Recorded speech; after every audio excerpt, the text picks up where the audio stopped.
जर तुम्ही वस्तू खरेदी करताना पॅकेजिंगवरती 100% शुद्ध, 100% नैसर्गिक किंवा 100% सेंद्रिय असे शब्द लिहिलेले पाहून ते अधिक चांगले आहेत असं समजत असाल तर ही बातमी नक्की तुमच्यासाठी आहे.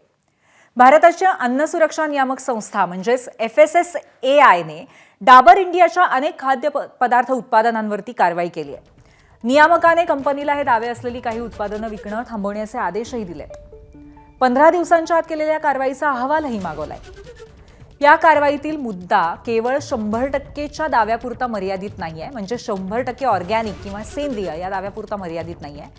FSSAIच्या म्हणण्यानुसार वैध सेंद्रिय प्रमाणपत्राचा अभाव असूनही डाबर हिमालयन ऑर्गॅनिक ॲपल सायडर व्हिनेगर आणि डाबर ऑर्गॅनिक हनी या उत्पादनांवरही ऑर्गॅनिक इंडियाचा लोगो होता. याचा अर्थ हा मुद्दा केवळ जाहिरातींपुरता नाही तर सरकारच्या सेंद्रिय प्रमाणपत्राच्या चिन्हाच्या वापरावरती सुद्धा प्रश्नचिन्ह उभा करणार आहे.